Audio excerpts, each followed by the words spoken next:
that cool?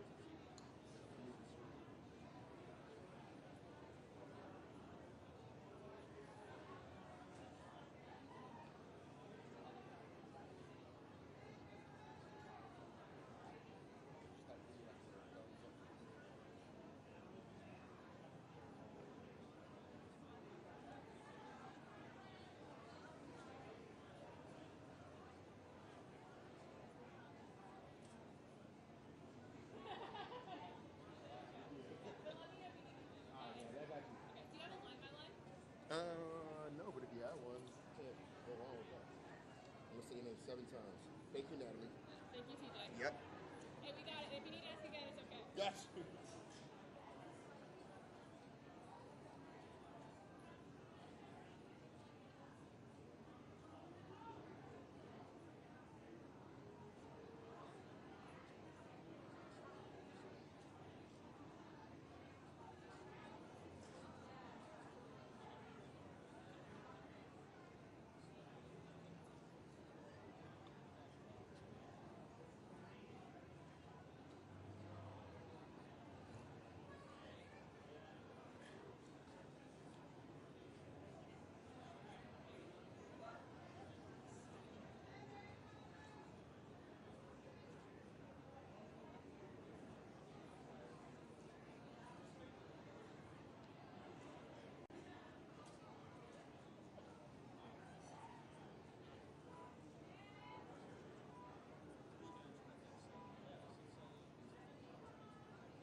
Well, hello, everyone. We've got some very special guests with us today. Really exciting announcement. So glad to have so many wonderful people. And how about all of this ice cream here in Washington, D.C.? First of all, I want to say thank you to all of you for being here today. It's obviously a bit of a toasty, humid day here in Washington, which is normal for July. But for you guys who are all out braving the weather to celebrate today, we're just so grateful. A very special thank you to our Agricultural Marketing Service dairy team. Where's our USDA team? Oh, look at those wonderful people over there. Thank you, guys. It's kind of like y'all's Super Bowl. Yes, and you guys have won it. I love it. I'm also so excited to be joined by my dear friend and partner. How about Secretary Bobby Kennedy of HHS? We also have the extraordinary FDA Commissioner, Dr. Marty McCary. Yay, Marty. And then we have some incredible people you'll get to hear from the actual dairy industry. First, the president and CEO of the International Dairy Foods Association, Michael Dykes. Next, the president of Turkey Hill Dairy, Andy Jacobs. And finally, an Indiana dairy farmer, Sam Schweppe. So we'll get to hear very briefly from all of these incredible dairy industry and farmers behind me. Please help me welcome them as well.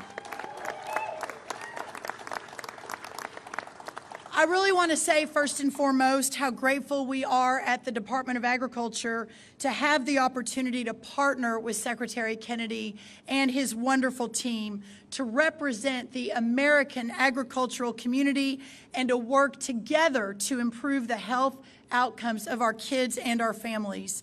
We know that our current health outcomes, especially for our children, are unsustainable and that American agriculture is at the heart of the solution to make America healthy again. I don't want to get too far ahead of the big announcement today, but I just want to commend the leadership, Michael and the whole team and everyone you represent at IDFA and all the dairy farmers and ice cream producers they represent for taking on this voluntary, proactive effort to eliminate the use of artificial colors in ice cream products by the end of 2027.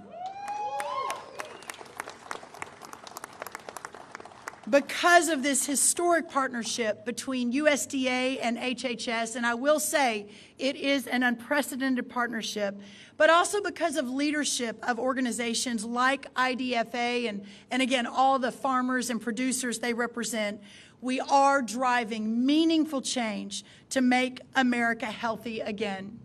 I also want to acknowledge a lot of other partners, the Consumer Brands Association, Tyson Foods, PepsiCo, J.M. Smucker, Nestle, Hershey, Conagra Brands, Kraft Heinz, and General Mills, each of which have recently made similar commitments to remove artificial colors from their products. Just last week, the Consumer Brands Association announced a voluntary commitment to encourage the makers of America's food and beverage products to remove certified food, drug, and cosmetic colors from products served in our schools by the start of next year's school year, 2026. The beauty of America is the role that private enterprise has always played, but will continue to play, and perhaps an even bigger role, in voluntarily shaping policies for the good of future generations. Dairy farmers represented by IDFA are certainly embracing that role, and we are just so grateful. At this time, I'd love to welcome to the podium, again, my partner in this very valid, righteous, and incredible effort. Please help me welcome Secretary Bobby Kennedy. Thank you, Brooke. I'm particularly happy to be here today because this is relevant to my favorite food, which is ice cream. And I want to, since we came in about 5.5 months ago and started talking about eliminating dyes and other bad chemicals from our food, we've had this extraordinary response from the industry. And Brooke, just rattled off this inventory, this extraordinary inventory of national corporate food producers have all made commitments to remove food dyes from their food. And with this addition today of the dairymen and the dairy food producers, we now have about 35% of American food industry that has made commitments, and that's addition between 35 and 40%. And that is in addition to the 35% of the food industry that was already organic and healthy and chemical-free. Brooke and I have often talked about the fact that we can't make MAHA succeed without the partnership of the American farmer. And our job is to help them, to open the doors, to make sure that they have adequate resources in their supply chains, and that the approvals for new chemical-free dyes are happening very quickly. And I'm going to bring on Marty McCary in a moment, and he's going to make an amazing announcement that today FDA has approved a new blue vegetable dye, in addition to many of the other dyes that the 3 dyes that we've already rapidly approved over the past 2 months. So we are going to be there for the dairy industry. Well, I grew up in a world where milk was the healthiest thing that you could eat. There was been an attack on whole milk and cheese and yogurt over the past couple of decades, and Brooke and I, our agencies, are about to release new dietary guidelines in the next several months that will elevate those products to where they ought to be in terms of contributing to the health of our children. There's a tremendous amount of emerging science that talks about the need for more protein in our diet and more fats in our diet. And there's no industry that does that better than this industry. So I'm very grateful for this industry for stepping up, not only on this, but over the past 10 years, they've removed 60% of the sugar from milk products in school lunches. They've pledged to continue to reduce the amount of sugar in the food. This step is an extraordinary step, and I'm very proud to be part of this partnership. I'm very, very grateful to the industry. There are many dairymen and women in the audience, and we met with them this morning, and it was an amazing meeting with amazing people. And we want to make it so that they're successful and that they can do what they want to do, which is to provide our children with the healthiest food possible. So now I want to introduce my friend and my colleague, Marty McCary, and I've already ruined his announcement.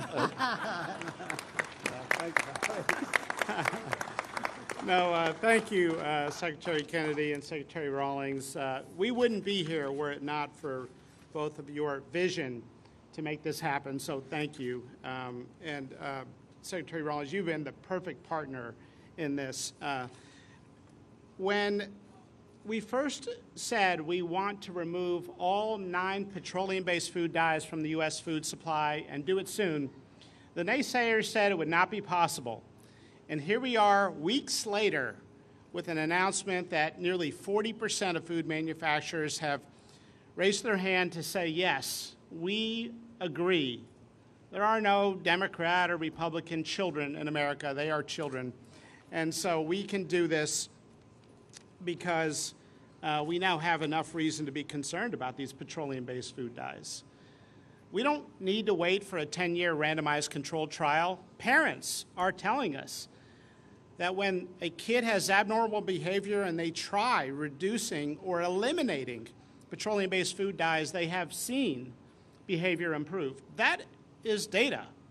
May not be a 10-year randomized controlled trial, but if we listen to parents, there are learnings there for the medical establishment.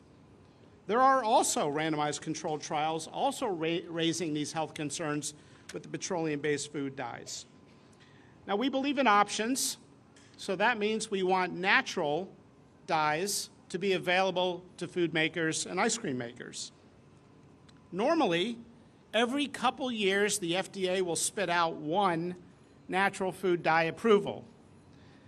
But on the charge of Secretary Kennedy, we have made this a priority, and Kyle Diamantis, who's standing here in charge of the food program at the FDA, has made this a priority such that in the very short time we have been in office, we have now the 4th natural food dye from natural ingredients approved by the FDA. Today, I'm announcing that the FDA is approving Gardenia Blue as a natural food dye with natural ingredients.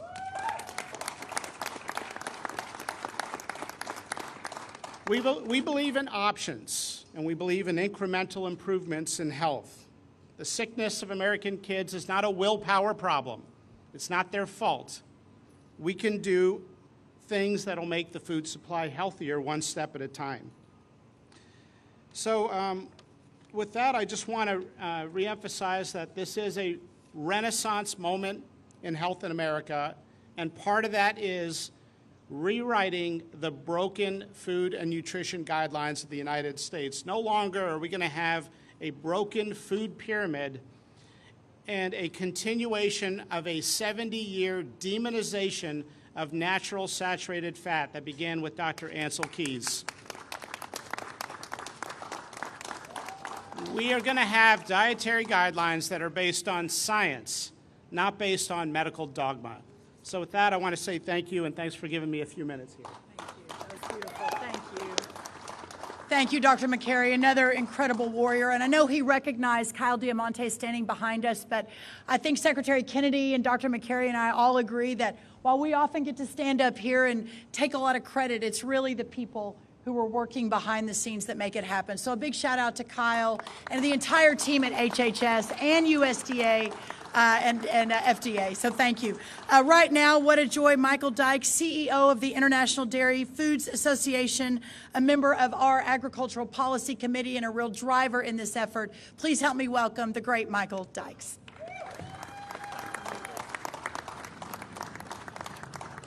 It is indeed a joy and a privilege to be here today. This is a great day for dairy, and it's a great day for Make America Healthy Again. I'm just overjoyed, to be honest with you. It's amazing. I want to thank Secretary Rollins, Secretary Kennedy for the opportunity to be here today to talk about the IDFA ice cream commitment, and to thank all the wonderful people. I see Dana Cole who put hours and hours into, as well as my team, in organizing this and planning this. So thank you so much. I also want to say a thank you to the dairy farmers who traveled from Michigan, Illinois, Idaho, and Indiana to be here with us today. Everything we do in dairy starts with the dairy farmer, from nutrition to delicious. Thank you. I know what it's like to be on a dairy farm. As a kid, having grown up milking cows, and as a dairy veterinarian, I've been there, I've seen it, I know your hard work, and I know your dedication. So thank you for all you do. This is a unique opportunity for IDFA. We represent the industry, the processing industry, and we're so happy with this voluntary industry-led commitment to ensure that our products are on the right side of public policy and on consumer choice. Back in 2022, we made a similar commitment that we would maximize the amount of sugar in flavored milk in schools, and I'm pleased to say that in the last decade, we've reduced sugar 60% in American schools in flavored milk, which is the #1 product for children.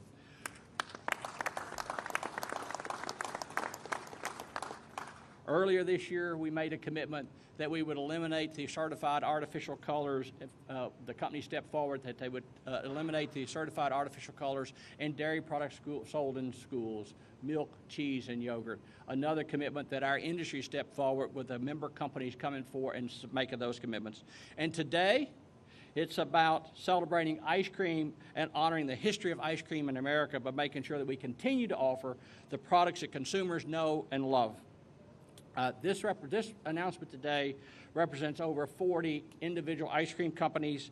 It's the single largest effort of its kind, and it's efforts like this that demonstrate how our dairy industry is different.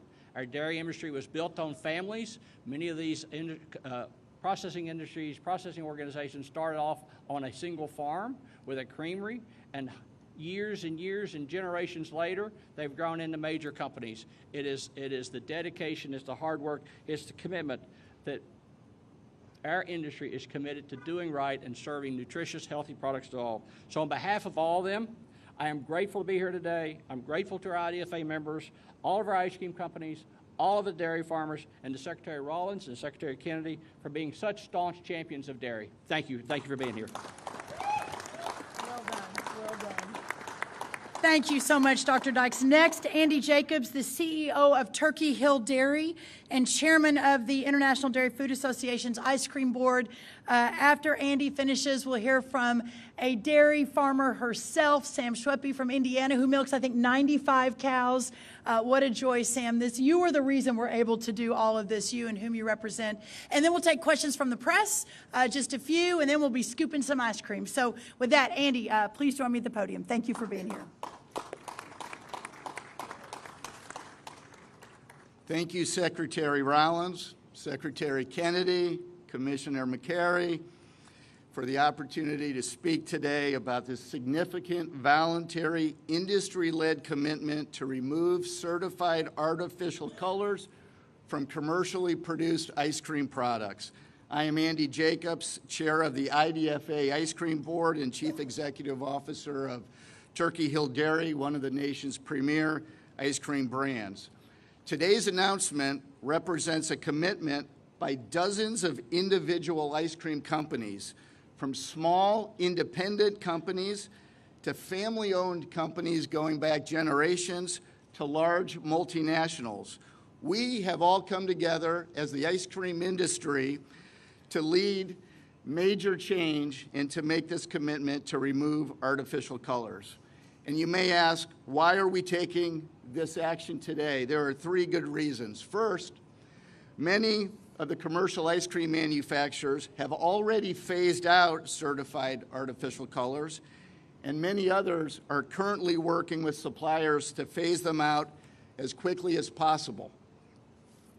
Second, by taking this step now, ice cream manufacturers are ensuring that ice cream remains a special part of our lives as consumer preferences change and the nation's regulatory priorities evolve. As ice cream makers, we want to ensure families continue to enjoy their favorite wholesome ice cream treat.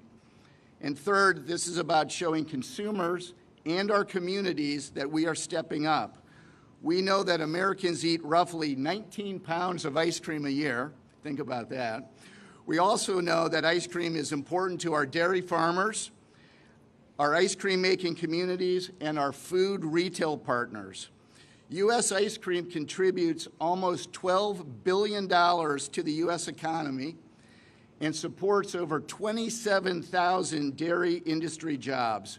We want to ensure that we continue these bonds with our consumers and, more importantly, to grow our impact on the economy. I will close by thanking the dozens of U.S. ice cream companies that have come together to lead this important industry initiative, and we will remove artificial colors from ice cream. Thank you very much. All right, Madam Farmer, Sam Schweppe, everyone please help me welcome her to the podium.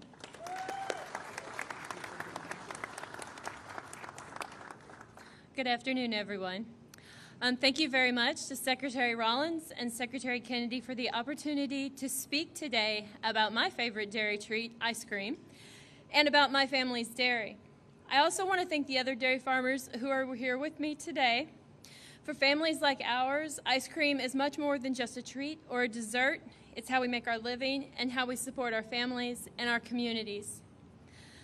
My name is Sam Schweppe, and my family owns and operates Schweppe Dairy, a fifth-generation dairy in Huntingburg, Indiana, where our family has been nourishing our community since 1874. We're part of the Prairie Farms Dairy Cooperative, where I serve on the board of directors alongside other farmer owners.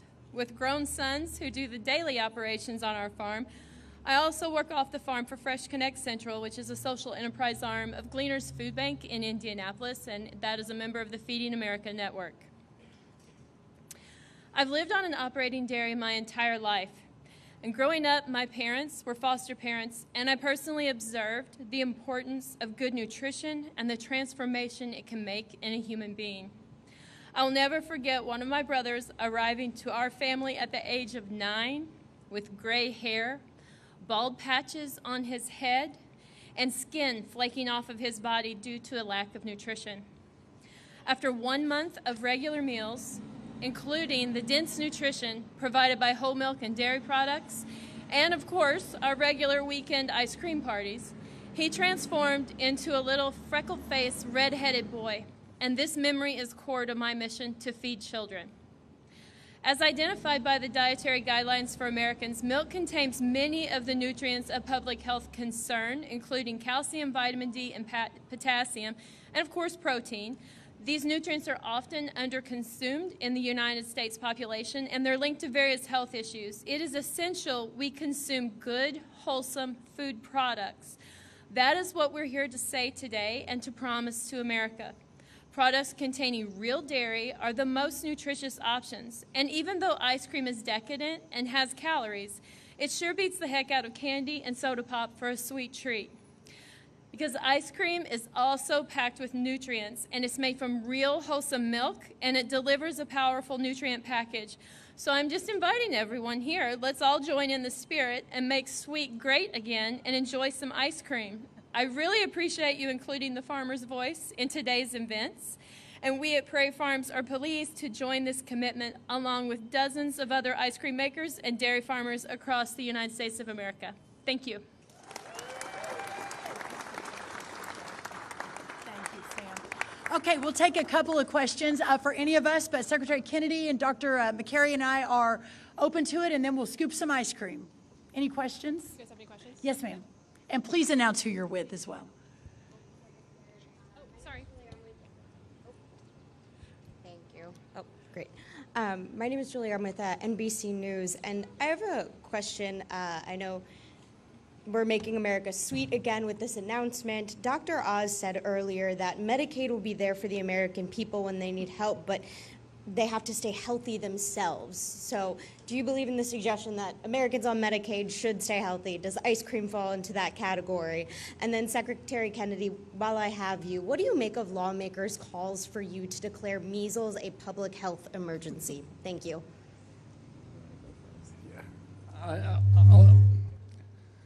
I'll address the measles issues first.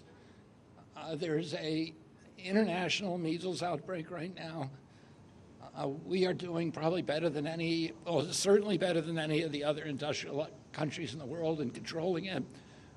We've had about 1,300 measles cases in this country. In Mexico, just as one example, there's over 3,000, and they have 1/3 of our population.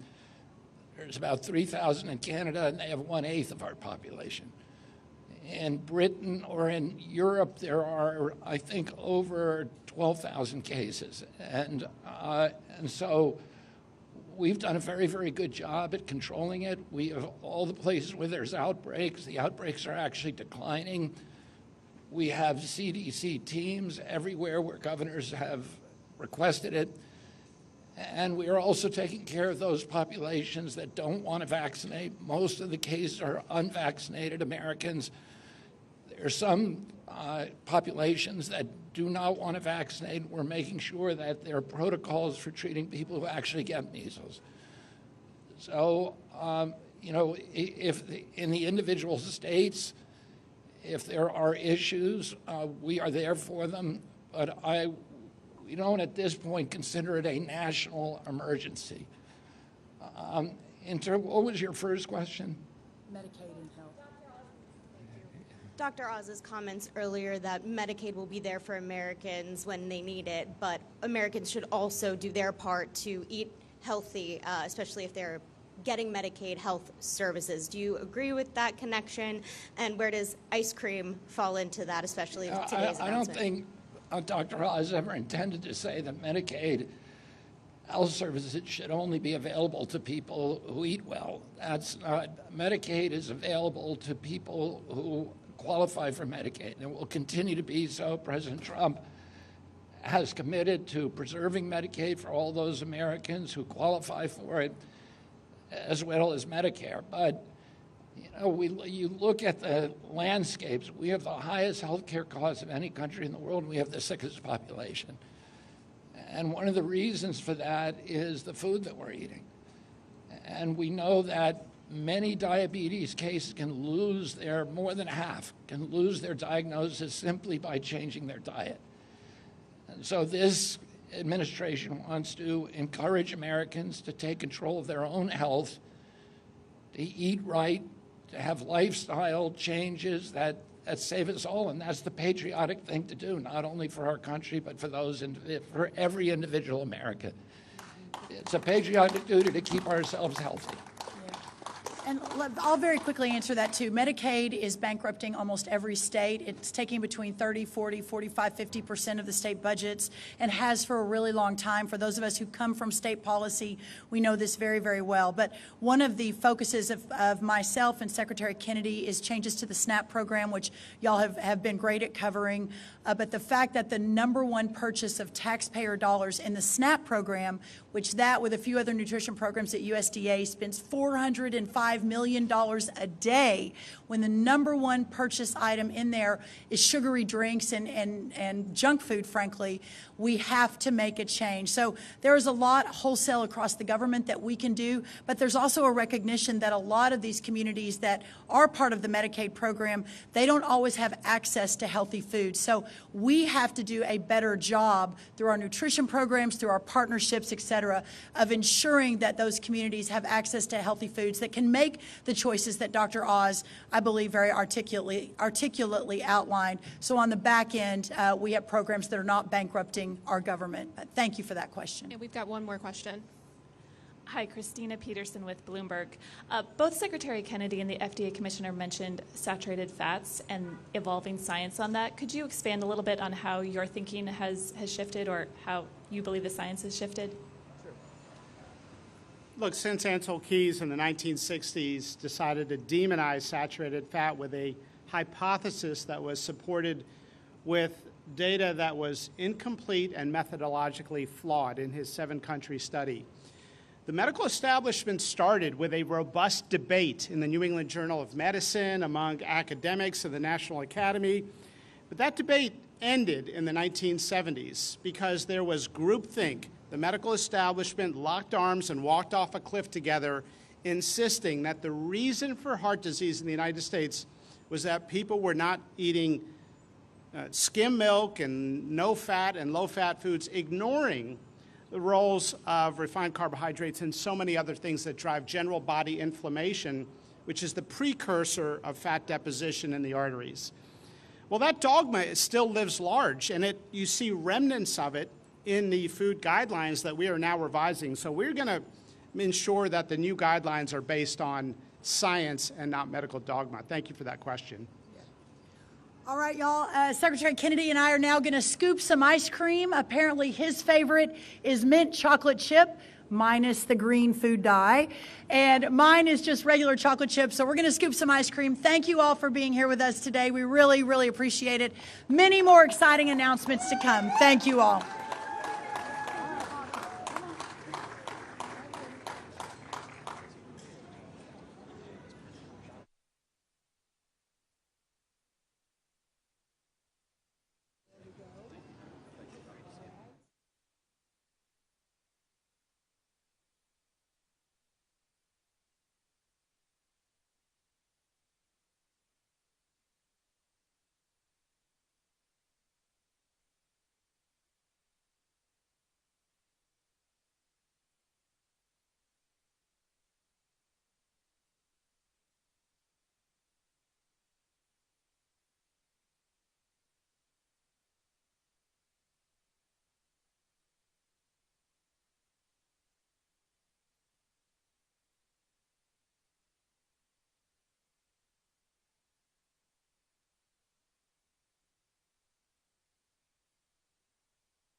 big scoop.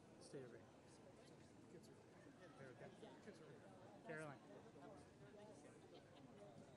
Hey, how are you? Hey, Reg, Good to see you. Reg, come here, take a picture real quick, would you? There you go. You want that? You want that?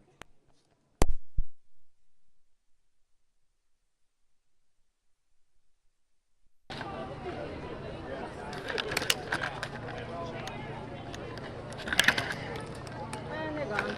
You gone?